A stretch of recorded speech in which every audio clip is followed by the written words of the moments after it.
Rahman dan Elzah Aziz Fauzi. Buletin utama 8 Mei. Suruhanjaya Diraja akan ditubuhkan untuk menyiasat tragedi letupan kilang mercun di Kampung Baru Sungai Buloh.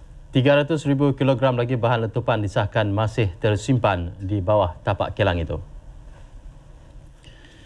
Angka korban tragedi kilang mercun dan bunga api di Sungai Buloh, Selangor kekal 41 orang. Sehingga lewat petang tadi, pasukan penyelamat yang masih menggeledah timbunan runtuhan kilang itu tidak menjumpai mayat baru. Bagaimanapun, daripada 83 mangsa yang cedera, kebanyakannya masih tenat. Unit kecemasan dan rumah mayat Hospital Besar Kuala Lumpur dan Hospital Universiti Petaling Jaya masih diletakkan dalam keadaan berjaga-jaga untuk menerima lebih banyak mayat atau mangsa yang cedera.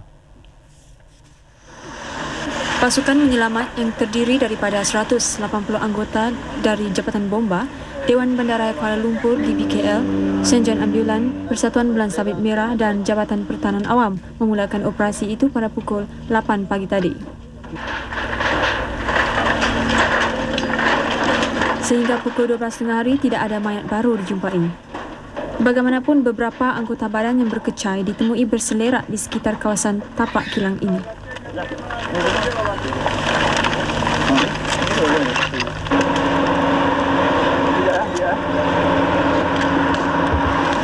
Seluruh kawasan kilang ini telah diperiksa tetapi tidak ada mayat ditemui.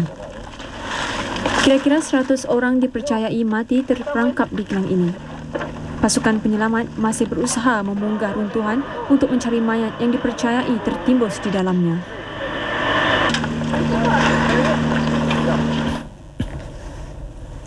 Suruhanjaya Diraja akan ditubuhkan bagi menyiasat tragedi kebakaran kilang itu. Timbalan Perdana Menteri Encik Ghaffar Baba berkata, jemaah menteri yang bermesyuarat hari ini memutuskan penubuhan Suruhanjaya itu yang dipengerusikan oleh seorang bekas hakim. Kabinet bersetuju menubuhkan Suruhanjaya Royal Commission yang dipengerusikan oleh seorang bekas hakim dan beberapa orang yang dipikirkan munasabah untuk mengkaji dan membuat laporan. Dan laporan ini akan dibentangkan kepada orang ramai. Kerajaan tidak mahu sorok apa-apa pun yang berlaku dalam negeri kita. Encik Ghaffar berkata Suruhanjaya itu akan memulakan penyiasatannya sebaik sahaja anggotanya dilantik dalam sehari dua lagi.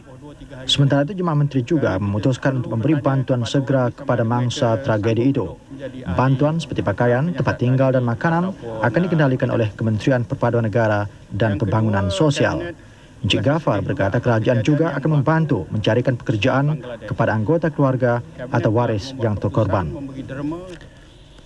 Pagi tadi kami meninjau keadaan di tapak kilang yang masih ada sisa-sisa kebakaran. Wartawan kami Jas Bansing melaporkan dari pesawat Skyvan. Tragedi kebakaran dari Sungai Buloh semakin meruncing. Lebih banyak mangsa dan mayat dijangka dijumpai hari ini. Dalam usaha untuk memberikan sebuah laporan yang komprehensif, kami telah menyewa sebuah kapal terbang untuk memberi gambaran tentang usaha-usaha yang sedang dijalankan di tempat kejadian.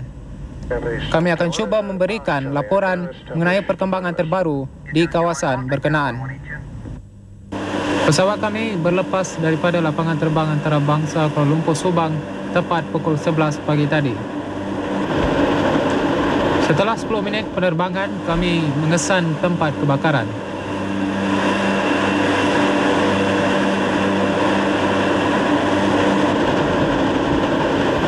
Beginilah keadaan di tapak ini.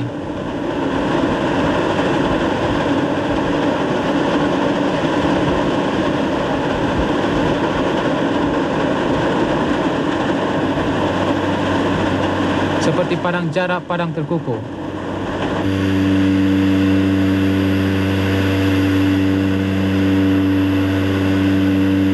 Pasukan bomba kelihatan sedang memadamkan api dan asap tebal masih kelihatan.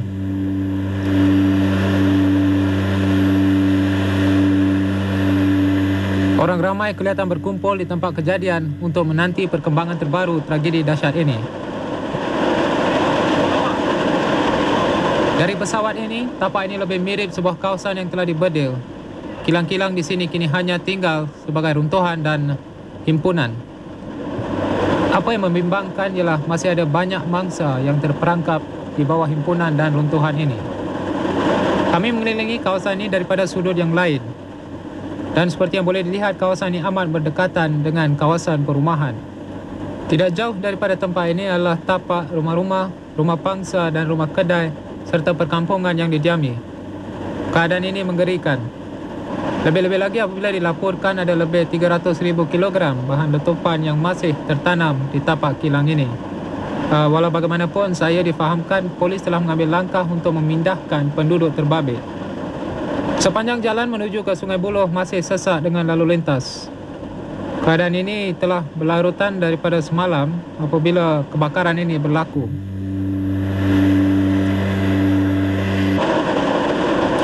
Sebelum bertolak pulang ke lapangan terbang, kami sekali lagi mengelilingi kawasan kejadian. Asap masih kelihatan, kerja-kerja memadamkan api masih berterusan dan nasib mangsa tragedi nahas ini tetap menjadi persoalan. Jaswan Singh melaporkan dari pesawat. 300 kg lagi bahan letupan disahkan masih tersimpan di bawah tapak kilang mercun dan bunga api itu. Menurut seorang pegawai bomba, bahan itu amat berbahaya jika meletup kerana boleh mengakibatkan kesan yang berlipat ganda daripada apa yang berlaku kemarin. Seorang pekerja kilang itu yang cedera di kepalanya, Puan Selimah Cik Man, dibawa oleh pihak bomba mengenal pasti tempat simpanan bahan itu. Puan Selimah bekerja di bahagian pembungkusan kilang berkenaan. Hasil maklumat daripada Puan Selimah, bomba mengenal pasti bahan letupan itu disimpan di 4 tempat berasingan. Pihak bomba kini khawatir bahan itu akan meletup kerana ia boleh memusnahkan keseluruhan Sungai Buloh. Sebagai langkah berjaga-jaga, mereka membanjiri seluruh tapak kilang ini dengan air. Puan Selimah ketika dibawa ke tempat kejadian kelihatan masih berada dalam keadaan terkejut.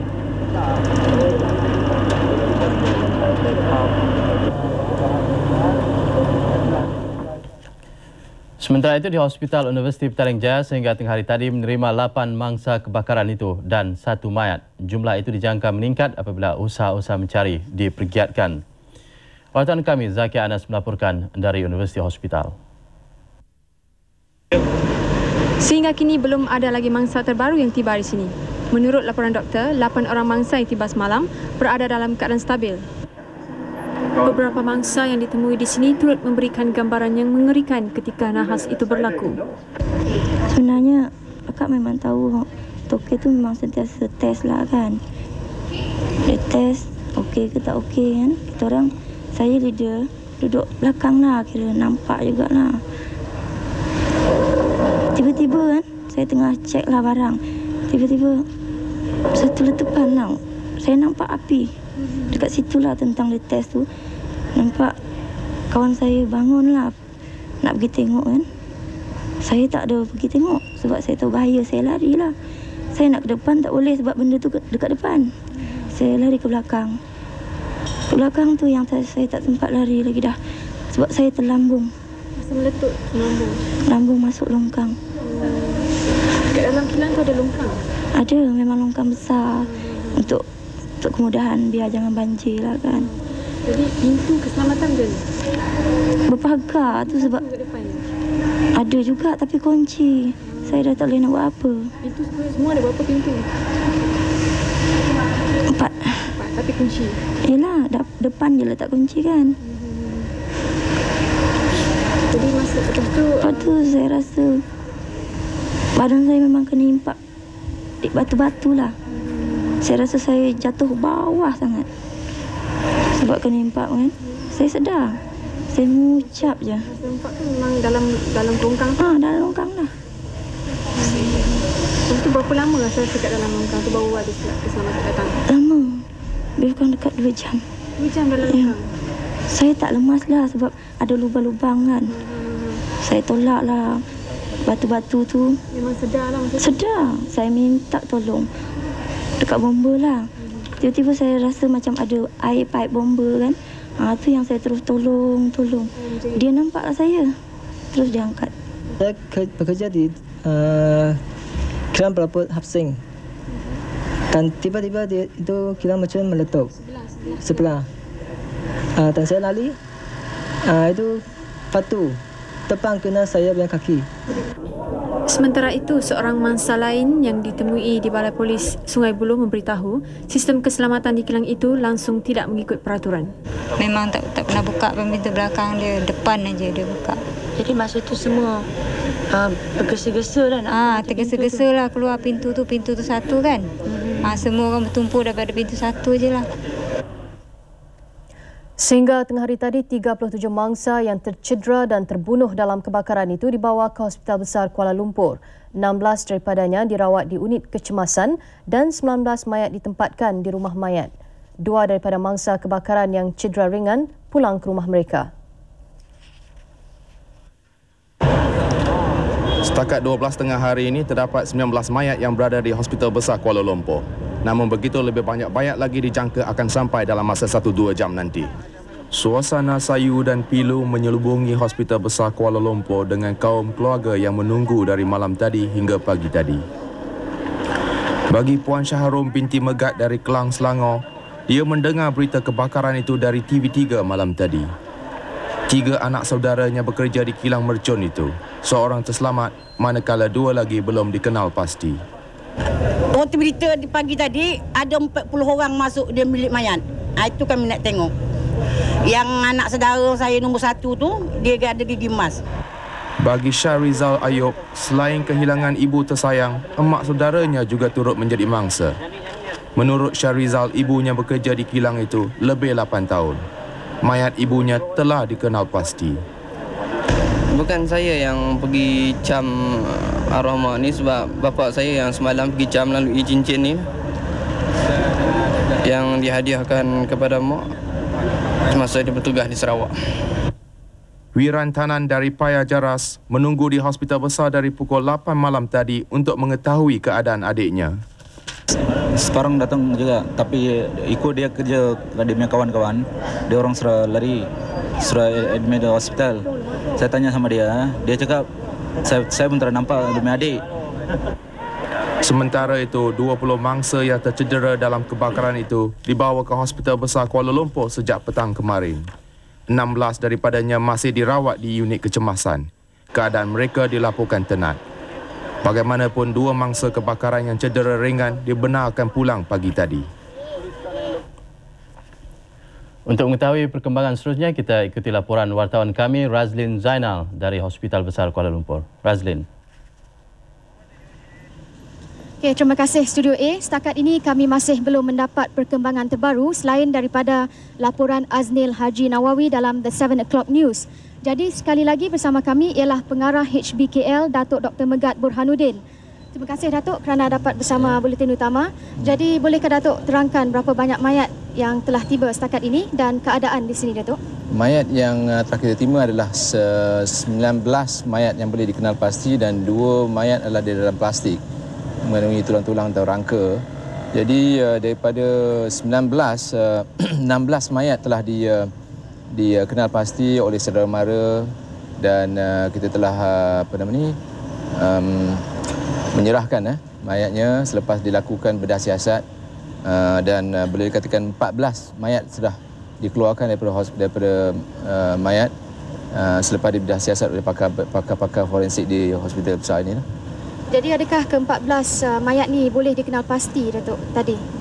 Kebanyakan mereka dikenal pasti oleh saudara mara melalui berbagai cara lah, setengah daripada kenal muka, setengah daripada barang-barang kemas yang mereka pakai seperti gelang, subang dan sebagainya lah, cincin situ. Jadi berapa ramai yang bertugas di bilik mayat ni? Bilik mayat ni kita mempunyai 3 pasukan yang bertugas sekarang ni dan boleh katakan semuanya dah berehat selepas bertukus lumus membuat bedah siasat daripada pagi tadi sampai ke petang ni. Berapa banyak pula di ward Datuk yang selamat lah mangsa? Di ward sejak daripada mula kemalangan daripada petang semalam sampai ke tengah malam semalam kita menerima 20 mangsa kemalangan dan daripada 20 ni 2 telah meninggal dunia semasa mengikuti rawatan, iaitu 1 disebabkan kecederaan di kepala dan 1 disebabkan patah remuk tulangnya. Dan pada pagi ini kita telah menghantar pulang 2 pesakit. Jadi kita mempunyai hanya 16 sekarang ni dalam ward Dan daripada 16 ini, 2 adalah dalam keadaan yang begitu tenat sekali. Satunya disebabkan kebakaran yang terlalu tenat, dan seorang lagi disebabkan kecederaan di kepalanya lah, head injury. Ya. Adakah unit khas ditubuhkan oleh HBKL untuk menjalankan siasatan? Ya, pada semalam sewaktu menunggu pada mangsa kecemasan, kita telah menubuhkan satu bilik operasi, dan bilik operasi itu, dari bilik operasi itu kita telah mencuba menggerakkan segala aktiviti pembedahan dan sebagainya. Dan pada pagi ini kita telah membuat satu bilik khas, bilik gerakan untuk pengendalian mayat-mayat yang telah tiba pada tengah malam semalam dan juga pada pagi ini. Ya, jadi saya lihat di luar kawasan bilik mayat ni ada disediakan troli. Jadi adakah HBKL menjangka akan menerima lagi mayat daripada tempat tragedi itu? Kita telah diumumkan untuk berjaga-jaga untuk menerima mayat, tapi setakat ini kita tidak ada menerima maklum balas lagi daripada maklumat yang terdahulu, iaitu suruh berjaga-jaga. Dan setakat ini tidak ada lagi, mengikut makluman yang telah kami peroleh, belum ada lagi mayat yang telah dikenal pasti untuk dihantarkan ke sini untuk dibedah siasat ataupun untuk dikenal oleh keluarga mereka. Bagaimana pula dengan bekalan darah, Datuk? Setakat ini segala bekalan darah dan juga bekalan ubat-ubatan adalah mencukupi untuk menguruskan keadaan-keadaan yang pada masa ini. Ya. Dan akhir sekali nasihat Datuk kepada keluarga yang ingin menuntut mayat, mungkin secepat mungkin? Jikalau ada keluarga yang kehilangan saudara mara mereka yang ingin menuntut mayat, saya ingin menasihatkan mereka supaya datang ke tempat kami, dan kami akan mencuba membantu mereka dengan seberapa daya. Jikalau mereka dapat maklumat-maklumat kesihatan atau maklumat mengenai rawatan gigi mereka, mungkin kita dapat membantu dari segi mengesan mayat tersebutlah. Okey, terima kasih sekali lagi Datuk ya. Terima kasih. Jadi sekian dulu dari saya, Razlin Zainal, dan kru TV3 di Hospital Besar Kuala Lumpur. Balik ke Studio A. Terima kasih Razlin. Sementara itu, keluarga mangsa yang terbunuh dalam tragedi ini mengenal pasti mayat yang ditemui. Kita ikuti senarai mayat yang dikenal pasti. Asna Awaluddin, Umi Kalsum Syahidan, Zainuddin Ibrahim, Zabaidah Utan, Maimunah Haji Zainal, Sharifah Haji Zainal, Eng Kiu Seng, Wang Fuk Kiong, Liu Fa Man, Zulkifli Ismail, Anurata Subriamaniam, Aminah Kasim, Aziz Bidin, Liu Fa Mau dan Liu Chan Hu. Dalam pada itu, Perdana Menteri Datuk Seri Dr. Mahathir Mohamad melahirkan perasaan amat duka cita dan sedih atas tragedi berkenaan. Menurut kenyataan Jabatan Perdana Menteri, Datuk Seri Dr. Mahathir menyampaikan takziah kepada keluarga mangsa terbabit. Perdana Menteri yang kini berada di luar negeri diberitahu mengenainya malam tadi. Kemana mangsa tragedi letupan kilang mercun akan dipindahkan? Dan laporan mengenai satu lagi kilang mercun di Rawang.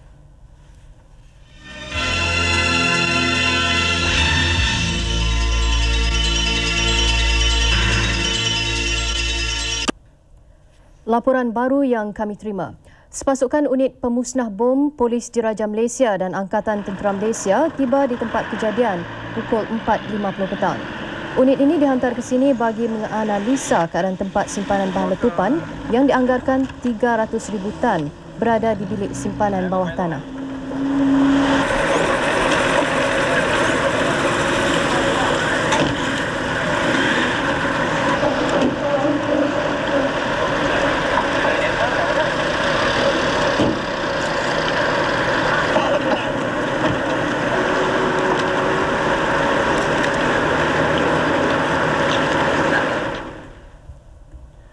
Jabatan Kebajikan Masyarakat Selangor pula menyediakan penempatan sementara bagi mangsa tragedi itu. Pusat ini beroperasi sejak malam tadi di bawah kelolaan Jawatankuasa Bencana Alam Petaling.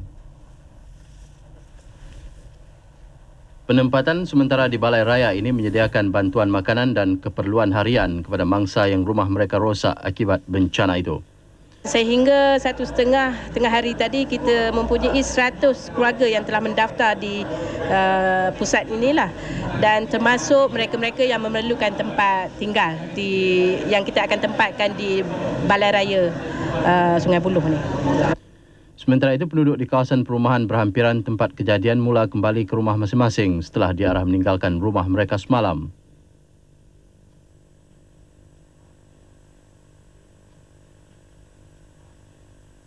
Mereka kini sibuk mengemas rumah dan menggantikan bumbung yang rosak.